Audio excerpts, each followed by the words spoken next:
الحمدللہ رب العالمین والعاقبۃ للمتقین والصلاۃ والسلام علی من کان نبیا و آدم بین المائتین والدیہ طیبین الطاہرین المعصومین اما بعد فقط قال اللہ تعالی تبارک فی کلامہ المجید بسم اللہ الرحمن الرحیم لا یملکون الشفاعۃ الا من اتخذ عند الرحمن عہدا صلوات و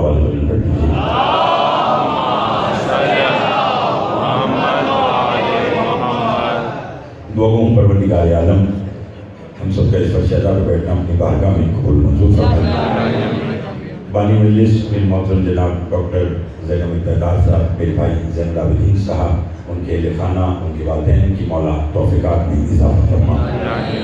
اس بڑے دربار سے کوئی خالی دامن نہ جائے، جو اپنے دل میں جائز شرعی حاجات رکھتے ہیں محمد و آل محمد کے صدقے سے پروردگار سب کی حاجات پوری فرمائے۔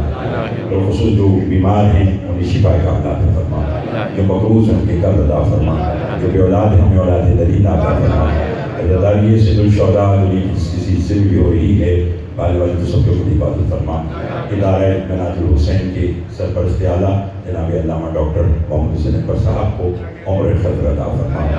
ہماری لاکھ دعاؤں کی دعا ہمارے وارث کا درود جل فرما، ہمارے امام کو ہم سے راضی فرما۔ صلوات اتنی بڑی بھیجیں جتنی محمد و آل محمد نے طاقت عطا فرمائی ہے۔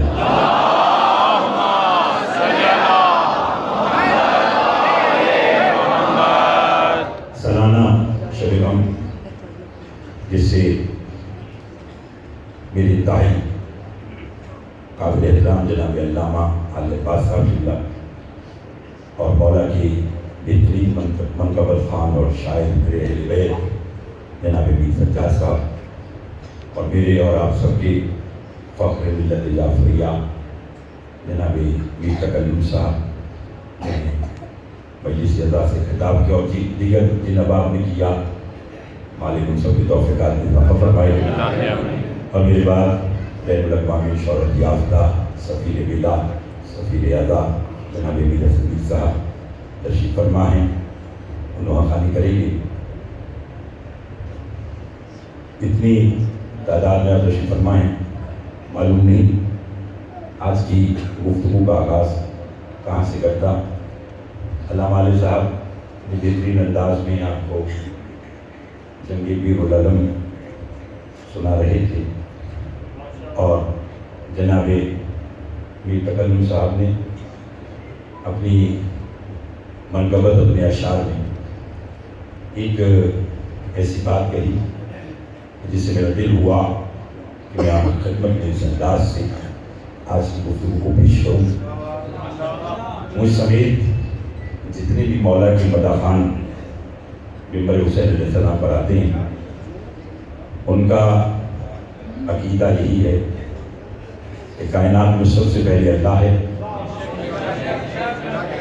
اور پھر کنتو کنزا مخفیا فاحببت العرفا، وہ چھپا ہوا خزانہ تھا، اس نے چاہا کہ وہ پہچانا جائے، اس نے رسول اور آل رسول کو بنایا جو دنیا میں آ کر توحید کی پہچان کا سبب بنے، اور اسی اللہ کا وعدہ ہے حل جزاء الاحسان الا الاحسان، احسان کا بدلہ احسان ہے۔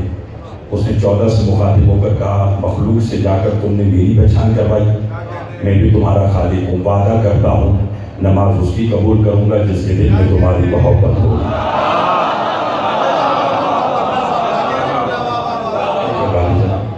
روزہ اس کا قبول کروں گا جس کے دل میں تمہاری محبت ہوگی۔ یہ میری آج کی گفتگو کی تمہید تھی جو آیت محترم سجاد بخاری صاحب مولا آپ کو سلامت رکھے آپ کی خدمت میں پیش کی ہے۔ آپ نے یقین کیجیے گا کہ اس وقت ماحول وہ بنایا ہوا ہے کہ کچھ نہ بھی کہنے کو دل ہو تو بہت کچھ کہا جا سکتا ہے۔ اگر اسی طرح میرا ساتھ دیں تو میں لاہور میں اپنے گھر میں کھڑا ہوں، یعنی لاہور سے مخاطب ہوں، دنیا کے کونے کونے بھی مولا کی مداحی ہے آپ کے سامنے۔ بڑے عرصے کے بعد دوبارہ موقع ملا، سال گزشتہ میں حاضر نہیں ہو سکا تھا۔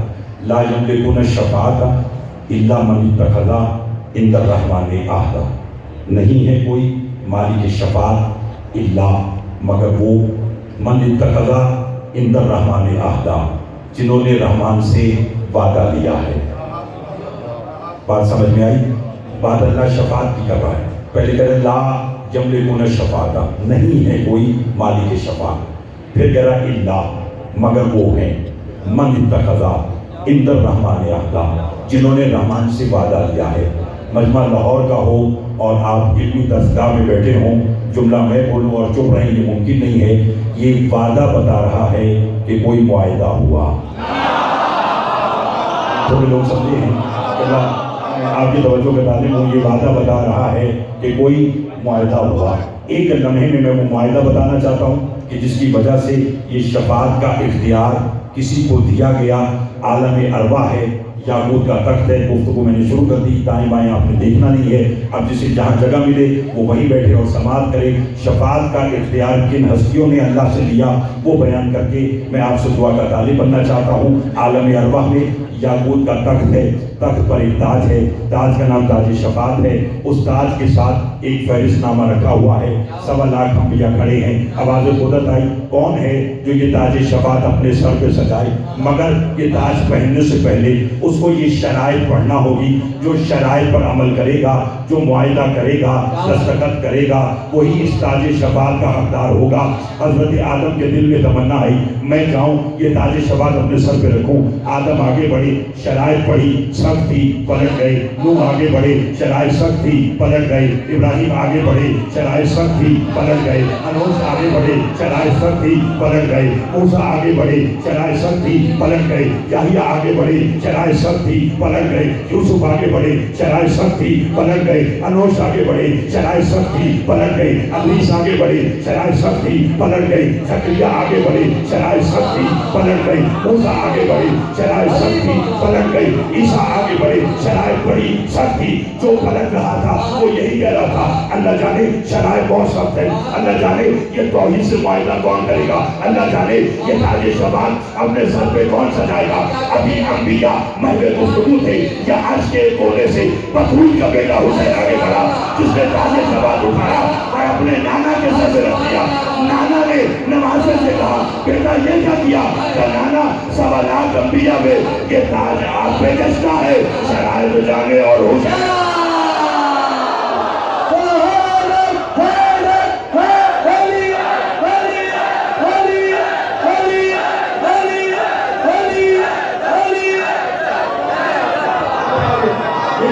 علامہ صاحب میرے بھائی صاحب کو کیا لگا، بڑی مہربانی اور شکریہ۔ ان بزرگوں کے ہاتھ اٹھے ہیں تائید میں، خدا کرے یہ کبھی کسی کے محتاج نہ ہو، اور جو ہاتھ میں درجہ اہل بیت میں اٹھتے ہیں اللہ کبھی انہیں کسی کا محتاج نہ کرے۔ میں نے آپ سے پہلے کہا ہے، اور جب تکلم صاحب نے کیونکہ علامہ صاحب نے بھی سجا، جس نے پڑھا اس نے کمال پڑھا، اور ہر کوئی بول رہا ہے۔ 2-4 احباب ابھی تک نہیں بولے، میں چاہتا ہوں وہ بھی بولے، چونکہ ان کی مدح میں بولنا ثواب ہے، ان کی مدح میں بولنا ہمارا فائدہ ہے۔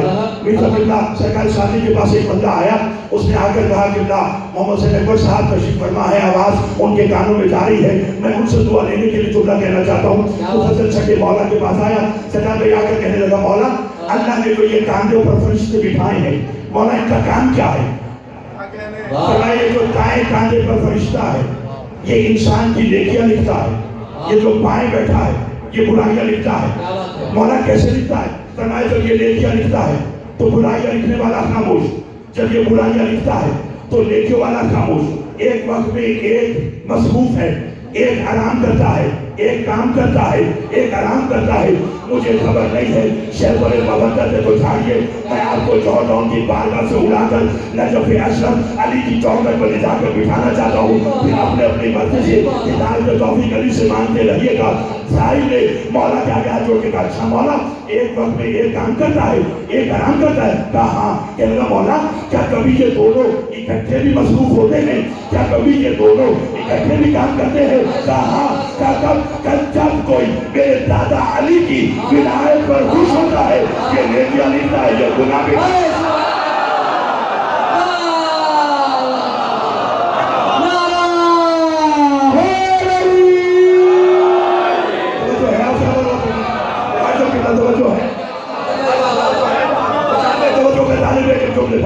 گھبرائے گا تو نہیں ہے؟ پھر دیکھیے ہم تو بڑے خوش نصیب ہیں، کہ جس کے دل میں علی کی ولایت ہے، ہمارے دل کی دھڑکن بن کر علی کی ولایت رہتی ہے، بولو یہ رہتی ہے کہ نہیں؟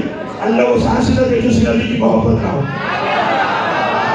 میں کس علی کی بات کروں؟ ابھی تقریباً صاحب اللہ آپ نے ایک جملہ کہا، اور یقیناً آپ مولا کے وہ شاعر ہیں کہ جس پر عطائے معصومین علیہ السلام ہے، ایسے ایسے موضوعات لکھنا ہر بندے کا کام ہی نہیں ہے۔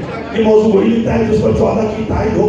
ابھی آپ نے کہا کہ امام صادق علیہ السلام نے فرمایا کہ انا من الثقلین، کہ ثقلین میں بھی ہوں۔ وہ جو ضربت علی یوم الخندق افضل من عبادت الثقلین، کہ علی کی ایک ضرب خندق کے میدان کی ثقلین کی عبادت سے افضل ہے، جس پر مولا نے کہا کہ میں بھی ثقلین میں ہوں۔ جب سرکار صادق کی نماز علی کی نماز جیسی نہیں تو عام بندے کی نماز، تھوڑے لوگ بولیں اس کا اور علی کی نماز کا کیا مقابلہ؟ اور آپ نے کہا ایک اشارہ کیا تھا، وہ اشارہ میں بھی کرتا ہوں اور دیکھوں گا کہ کون کون بولے گا کہ علی کی ایک ضرب کس سے افضل؟ بولے گا ثقلین کی عبادت سے افضل۔ کام کیا کیا تھا علی نے؟ اٹھتا ہوا ہاتھ نیچے آیا، یہ ہاتھ تھا پیسہ ویسے لگائی جاتی نا، لطف آ جائے گا۔ میں کیا کروں، آج آواز ساتھ دے رہے ہیں تو آواز ساتھ نہیں دے رہے، میں چاہوں گا کہ یہ دونوں باتیں برابر ملے تو پھر لطف آئے گا۔ ایک جگہ بنا کر آپ بیٹھ جائیے گا۔ ہاتھ اٹھا علی کا، علامہ صاحب دعا کیجیے، ہاتھ اٹھا اور ایسے آیا تو کیا ہو گیا؟ ثقلین کی عبادت سے افضل۔ جبکہ بلند ہاتھ ترقی ہے، ہاتھ نیچے آئے تنزلی ہے، یہ اونچا ہاتھ بلند ہے نیچے آئے تو تنزلی ہے۔ اب بھی دنیا کو سمجھ میں نہیں آیا، جس کا اڑتا ہوا ہاتھ نیچے آئے تو ثقلین کی عبادت سے بچائے، اسی ہاتھ کو اگر غدیر میں محمد اٹھائے،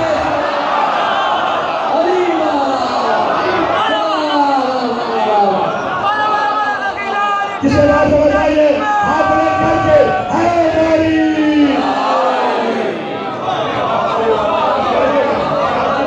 آپ کی دعائیں توجہ ہے، آپ سمجھ لوگ کھڑے ہیں، آپ آواز ہے گھبرائے تو نہیں، آپ سب جس کا اٹھتا ہوا ہاتھ نیچے آئے ثقلین کی عبادت سے بچاؤ۔ اسی ہاتھ کو اگر نبی اٹھائے اور کہتے من کو تو مولا ہو، بولیے فہذا علی مولا۔ اور ویسے بھی امام کا فرمان ہے من انکر ثلاثۃ الاشیاء فلیس من شیعتنا، فرمایا جو 3 چیزوں کا انکاری ہے وہ ہمارا شیعہ نہیں۔ بتاؤں کون کون سی؟ فرمایا پہلی المعراج، جو معراج کا منکر۔ سماعت تو کیجیے، ابھی تو میر تکلم نے کچھ کہا ہی نہیں۔ یہ شکوہ آج علی کے محبوں کو ہے، یہی شکوہ نبی کو تھا، کاش ابھی مجھے علی کے فضائل بیان تو کرنے دیتے۔ توجہ ہے اسامہ نوازوں کی، توجہ ہے اسامہ نوازوں کی، اور میرا ساتھ دیجیے گا۔ فرمایا جو 3 چیزوں کا انکار بڑی جلدی کرنا چاہتا ہوں، کیونکہ میں بھی آپ کے ساتھ ساتھ بھی رسول صاحب کے لوہا سننے کے لیے بیٹھا ہوں۔ جو 3 چیزوں کا انکار ہے وہ ہمارا شیعہ نہیں۔ پہلی المعراج، جو معراج کا منکر۔ دوسری فرمایا جو قبر کے سوالات جوابات کا منکر۔ تیسرا فرمایا شفاعت، جو شفاعت کا منکر۔ میں جہاں سے میں نے بات شروع کی ہے وہیں پر آج کی بات ختم کروں گا۔ پہلی شے معراج، دوسری سوالات جوابات، تیسری شفاعت۔ میں نے بھی بڑا سوچا کہ معراج کا منکر ان کا شیعہ کیوں نہیں؟ گھبرائے تو نہیں صاحب؟ معراج کا منکر ان کا شیعہ، بولو۔ میں نے جب سوچا نا تو مجھے ایک روایت نظر آئی، سجاد کو کیا کہ شب معراج رسول واپس آئے، لوگوں نے رسول سے پوچھا وہاں کیا ہوا؟ فرمایا 18,000 رازوں پہ بات۔ لوگوں نے کہا سرکار بتلائیں گے؟ کہا ابھی وقت نہیں ہے۔ نا میں نے تو یہ دیکھنا ہے کہ لاہور والوں کی داد بہت مشہور ہے، میں تو یہ دیکھنا ہے کہ کہاں تک دے سکتے ہیں۔ میں نے تو ابھی بات شروع کی ہے۔ فرمایا 18,000 رازوں سرکار کو بتائیں کہ ابھی وقت نہیں ہے. یہ لفظ ابھی وقت نہیں ہے اس بات کی دلیل ہے کہ کبھی وقت ہوگا. بولے گے تو آئے گا. یہ ابھی نہ بتانا یعنی کبھی قبلہ وقت ہوگا. میں نے تلاش کیا کہ وہ وقت جیسا وہ کب تھا. کب؟ جب خیبر کے میدان میں علی علیہ السلام کی آمد کے لیے نبی نے کہا تھا کل جو مجھے علی کی آمد کی خبر دے گا وہ مجھ سے جو مانگے گا وہ میں دوں گا. ہر کوئی دیکھنے لگا مدینے کی طرف, سلمان دیکھنے لگے آسمان کی طرف. توجہ ہے تاکہ میں جلدی سے وہ بات کو مکمل کروں. ہر کوئی دیکھ رہا ہے مدینے کی طرف, سلمان نے دیکھا آسمان کی طرف. کوئی منظر اشارہ ملا فوراً کا یا رسول اللہ علی آ گئے. علی آئے, میدان میں گئے, خیبر فتح. خیبر نہیں سنانا, خیمے میں آئے. رات کا وقت تھا. جناب سلمان امیر کائنات کے بعد علی فرماتے سلمان میری آمد پر میرے نبی نے کوئی انعام رکھا تھا؟ جی, نبی نے کہا تھا جو مجھ سے مانگے گا وہ میں دوں گا. روز آپ ہمارے امتحان لیتے ہیں, اس لیے میں آپ کی سماعت کا امتحان لینا چاہتا ہوں. علی فرماتے پھر کچھ سوچا کہ کل کیا مانگنا ہے؟ کہ میں جب سے یہی سوچ رہا ہوں کیا مانگوں, وہ جنت جو تیرے بچوں کے تبسم کر سکتا ہے. تھوڑے لوگ بولے ہیں, میں چاہوں گا کہ سب بولے وہ جنت جو تیرے بچوں کے تبسم کر سکتا ہے, وہ جنت میں جو میں رہتا ہوں. فرمایا پھر؟ علی فرماتے میں بتاؤں کیا مانگنا ہے, بتائیے. فرمایا شب معراج. 18,000 راتوں میں بات ہوئی تھی, نبی سے کہنا سارے نہیں ایک بتا دے. صبح رسالت کی کرسی لگی, نبی کرسی پہ بیٹھے, سامنے سلمان ہیں, دائیں نبی کے امیر کائنات کھڑے ہیں. سلمان نے کہا یا رسول اللہ آپ نے فرمایا تھا جو علی کی آمد کی خبر دے گا جو مانگے گا میں دوں گا, مانگو. فرمایا 18,000 راتوں پہ بات ہوئی تھی. کہتا 17,999 بات رکھی, ایک بتا دیں. آپ کو حقدار بن جائیں گے ان 18,000 رازوں میں سے ایک راز سننے کے, تو پھر ذرا بولیے گا. کیونکہ نبی نے سلمان کو بتائے, سلمان نے کسی مورخ کو بتائے, مورخ نے ہمیں بتائے, ہم آپ کو بتا رہے ہیں, آپ اپنی آنے والی نسلوں کو بتائیں گے. کم از کم ہم یہ تو کہہ سکیں گے حاصل میں کہ الحمدللہ ہمیں معراج کے 18,000 رازوں میں سے ایک راز کا علم تھا. نبی سے کہا کہ بتائیے, نبی نے کہا پوچھا ہے تو پھر سن. 18,000 رازوں میں سے ایک راز, سامنے غار ہے, غار کا کے پتھر ہے, پتھر کو میری رسالت کا واسطہ دینا, وہ تجھے راستہ دے گا, اندر چلے جانا, اندر جو ہوگا وہ 18,000 رازوں میں سے ایک راز ہوگا. سلمان چلے, پتھر کو کہا تجھے نبی کی رسالت کا واسطہ, جیسے موسیٰ کو نیل میں راستہ ملا ایسے سلمان کے لیے غار پتھر ہٹا, پتھر غار سے ہٹا. سلمان کہتے ہیں میں نبی کا حکم پا کر غار میں داخل ہوا, کہتے ہیں جیسے جیسے میں غار میں جاتا رہا میری حیرت میں اضافہ ہوتا رہا. ایک جگہ پہنچا, میں حیران رہ گیا. میں نے کیا دیکھا کہ غار میں ایک شہر آباد ہے. شہر میں 70 محلے ہیں, 70 محلوں میں 70 گلیاں ہیں, 70 گلیوں میں 70 مساجد ہیں, 70 مساجد میں 70 ممبر ہے, اور ہر ممبر پر علی علی علی علی علی علی علی علی. سلمان کہتا میں حیران رہ گیا, یہاں بھی علی, یہاں بھی علی, یہاں بھی علی, یہاں بھی علی. وہ میری پشت پر ایک ہاتھ آیا, گھبرا نہیں, جہاں جہاں چلی ہے وہاں وہاں علی ہے.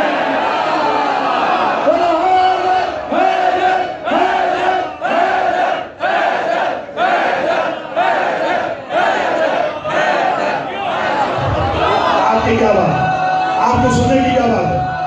گھبرائے گا تو نہیں سر, بڑی مہربانی. گھبرائے گا تو نہیں سر, بڑی مہربانی. مولا آپ کو سلامت رکھے. ان ہاتھ بڑے مہربانی, بہت مہربانی جناب, بہت شکریہ. مجھے اپنے بزرگوں کی دعائیں چاہیے. ڈاکٹر صاحب جیسا کہ جہاں جہاں چلی ہے, نہیں اسی بات پہ تو لطف لینا ہے, جہاں جہاں چلی ہے بولیے وہاں وہاں. تو میں جو قبر کے سوالات جوابات کا منکر, وہ ہمارا شیعہ نہیں, بس سمجھ لیا اس کی بات, وہ ہمارا شیعہ نہیں ہے. امام سے کسی نے پوچھا مولا آپ لوگوں کو ماننے کا فائدہ کیا ہے؟ فرمایا اس سے بڑھ کر ہمیں ماننے کا فائدہ کیا لوگے؟ قبر میں مر کے تم جاتے ہو, سوالات تم پر ہوتے ہیں, جوابات میرا دادا علی دیتا ہے.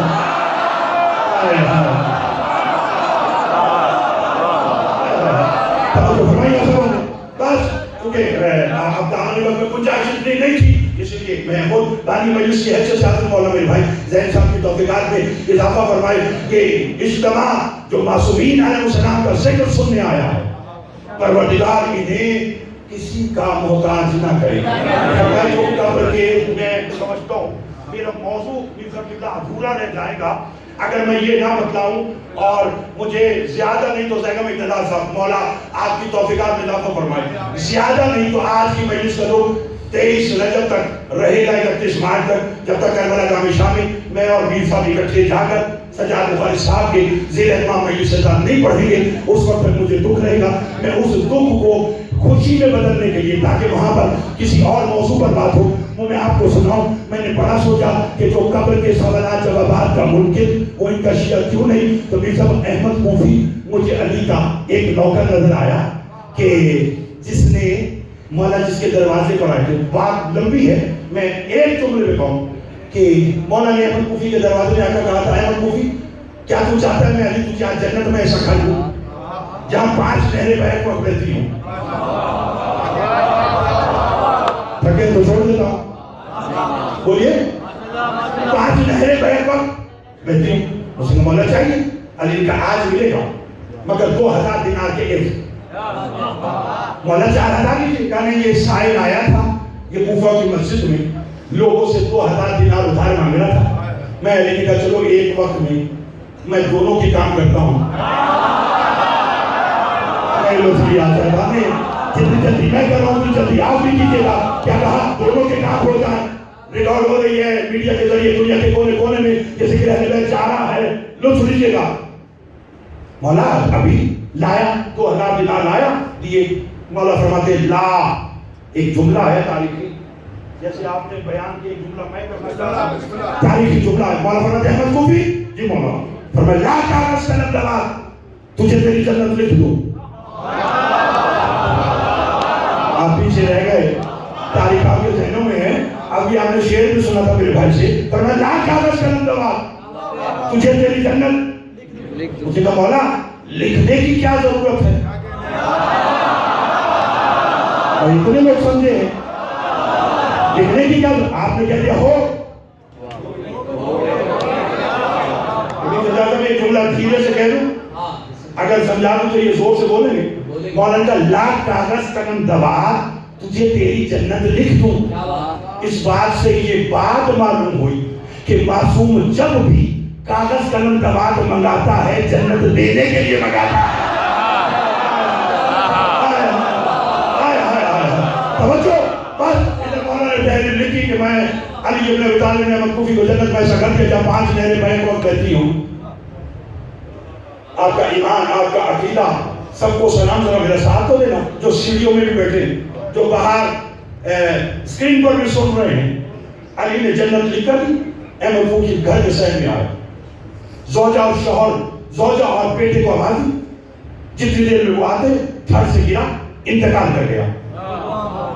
یہ 1 گھنٹے کی بات ہے جو میں نے 4 منٹ کے اندر کر دی. زوجہ نے ہاتھ رکھا، اس نے کیسے تو پہلے دیر ہوگی. بیٹے نے کہا کیا کروں؟ کہا جا 2-4 گلیاں نہیں دور گئے ہوں. علی کو بتا کے آپ کا نوکر دنیا سے چلا گیا. اب میں نے دیکھنا کون بولے گا. احمد کوفی کا بیٹا چلا 2-4 گلیاں، انصر بھائی گزرا، سامنے علی نظر آئے. قدموں میں گرا. یا علی جی، یا علی آپ کا نوکر میرا بابا احمد کوفی دنیا سے چلا گیا. علی نے مسکرا کے معلوم تھا، جانا تھا تبھی تو لکھ کے دی تھی.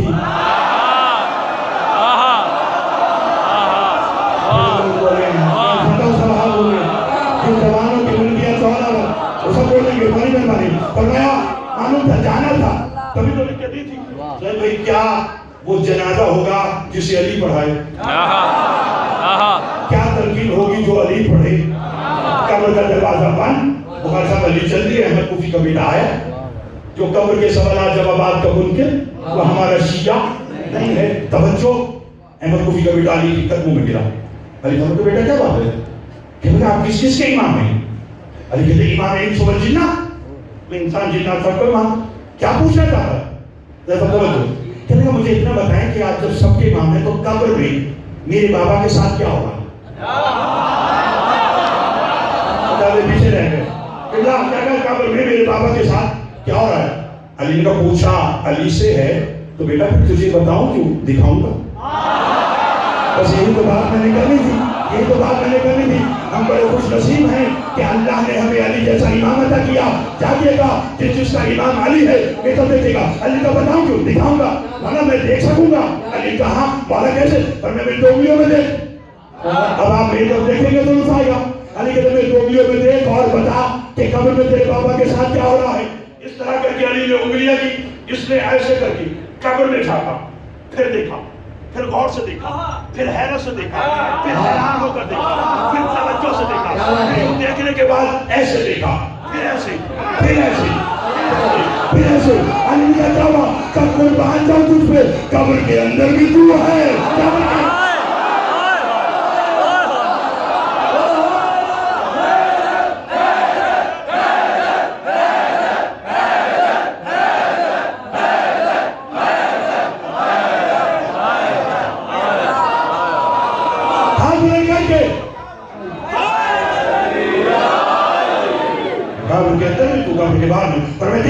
شفاعت جو ہماری شفاعت کا منکر وہ ہمارا شیعہ نہیں.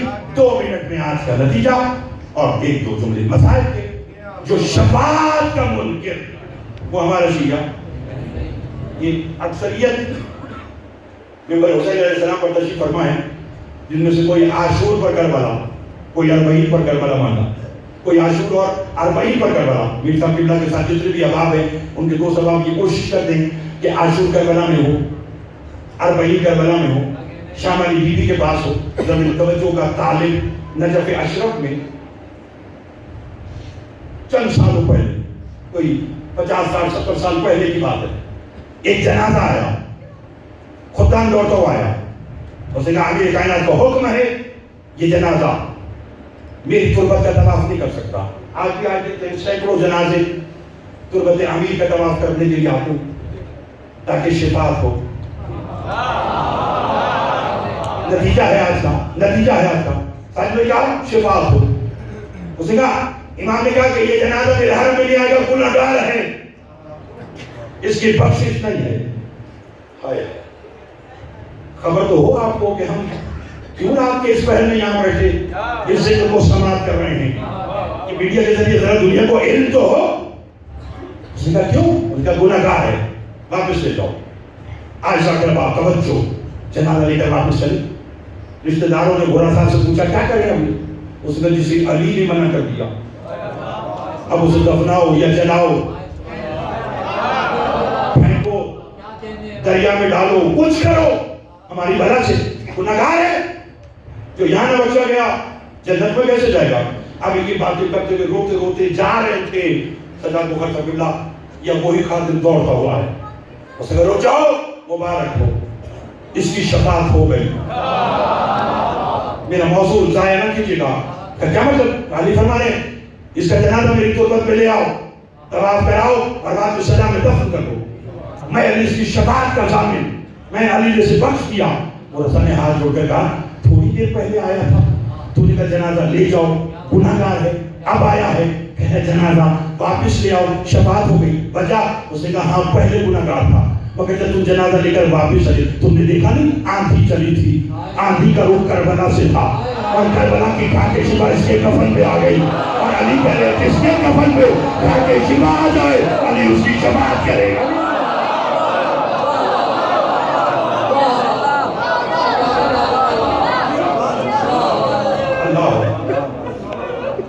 اللہ اکبر. علی اس کی شفاعت کرے جس کے کفن پہ ٹھاکے شفا آ جائے، جن کے کفن میں ان کی خاک آ جائے وہ بخشا جاتا ہے. تو جن کے دل میں ان کی محبت آ جائے، ان کی مودت آ جائے. آپ رو پڑے ہیں، رو نہیں بنتا ہے. ابھی آپ نے تکلم صاحب سے دوسرا سنا، اس پر آپ لوگوں نے داد دی اور میں بے ساختہ ہائے علی اور ہائے حسین کہہ رہا تھا. یہاں جانتے کیوں؟ ان کا میں گیا نجف اور ایک نقصان ہوا کہ میری وہاں جان نہ نکل سکی. یہ کیوں؟ یہ ہر بندے کی یہ خواہش کیوں کہ وہ کربلا دفن یا نجف دفن؟ کیوں؟ کہ وہ چاہتا ہے کہ میں امام کے قرب میں رہوں. اور علامہ صاحب جس نے دعا مانگی وہ اگر پاکستان میں بھی مرا تو روح کربلا گئی. کتنے لوگ ایسے ہیں کہ جو کربلا محلہ میں دفن ہونے کی دعا مانگتے ہیں اور نہ کوئی سب ان کی دعا قبول ہوتی ہے. نہ دفن ہو سکی تو حسین کی بیٹی سکینہ. اللہ اللہ ہوتے آمین. میرے بھائی یہ کیمرے والے بھائی ڈان یہ ابھی ہٹا دو.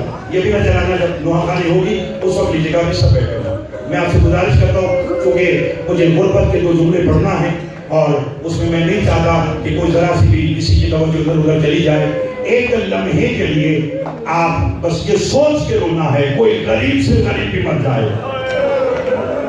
زید بھائی آپ کو مبارک ہو کہ آپ نے حسین کی ماں کو آج مہمان کیا ہے. پردے کے علی کی بیٹی آئی ہوئی ہے. آپ ملک سے باہر رہتے ہیں, وہاں کی بات آپ بتائیں. ساری دنیا میں آپ بھی جاتے ہیں مولا کی مداحیں کرنے, ہم بھی ساری دنیا جاتے ہیں.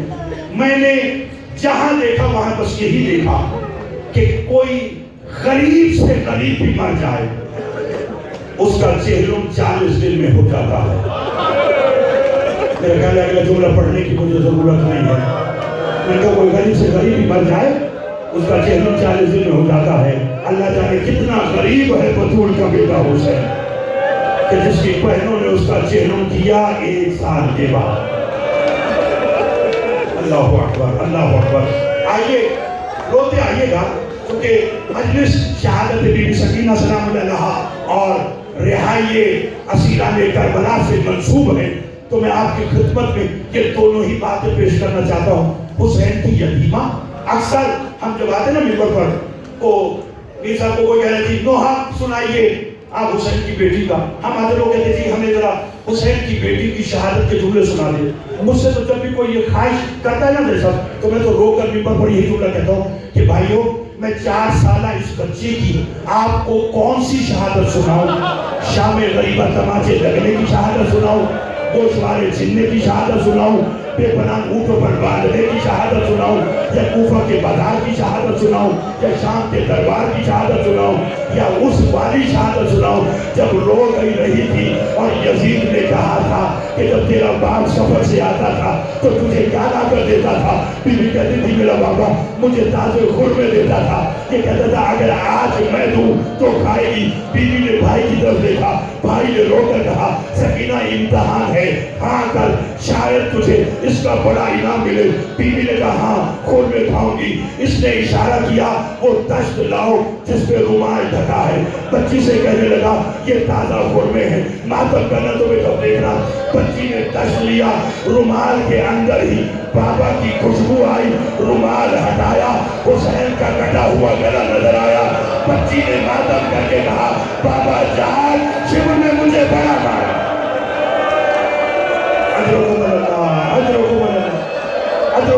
روٹے آؤ ہزاروں, مجلس کا مقصد ہے رونا. روٹے آنا ہزاروں, روٹے آؤ. کیا کہ بابا جاگیے آنکھیں کھولے, شبر نے مجھے بڑے تماچے مارے. بابا آنکھیں کھولیے, شبر نے میرے گوشوارے چھینے. کرو گے ماتم تو میں ایک جملہ کہنا چاہتا ہوں. لیکن آج تک ہر کوئی پڑھتا ہے, کمر صاحب ہر کوئی کہتا ہے, علامہ صاحب ہر کوئی کہتا ہے کہ شہزادی سکینہ کی شہادت فجر کے وقت ہوئی, اور ہر کوئی کہتا ہے دفن بی بی عشاء کے وقت ہوئی. اب مجھے بتاؤ فجر کے وقت جب بی بی کی شہادت ہوئی تب بھی اندھیرا تھا, غسل وہی تھا, کفن وہی, میلا کرتا تھا. کہ فجر سے عشاء تک اتنی دیر کیوں ہوئی؟ سید سجاد کو اپنی بہن کو چھپانے کے لیے میں کچھ سیدوں کھول کے نہیں پڑھوں گا. اگر جملہ میں نے سمجھا دیا تو رونے کے لیے کافی ہوگا. میرے اور آپ کے پاس سے مولا سے زائد نے مدینہ میں سوال کیا تھا, مولا تیرے بابا نے تیری پھوپھی کو دفنانے میں اتنے گھنٹے کیوں لگائے؟ فجر میں شہادت ہوئی تھی تو دفن کر دیتا. امام نے رو کے کہا فجر سے عشاء تک میرا بابا انتظار کرتا رہا, شاید کوئی کہے سجاد ہم جنازے میں آ گئے, سجاد تیری بہن کا بڑا ارمان ہے, سجاد ہم جنازے میں چلیں گے. جب کوئی نہ آیا, کڑیوں والے بازوؤں میں میرے بابا نے میری پھوپھی کا لاشا اٹھایا اور رو کے کہا مسلمانوں مجھے غریبوں کا قبرستان. اللہ اکبر اللہ اکبر.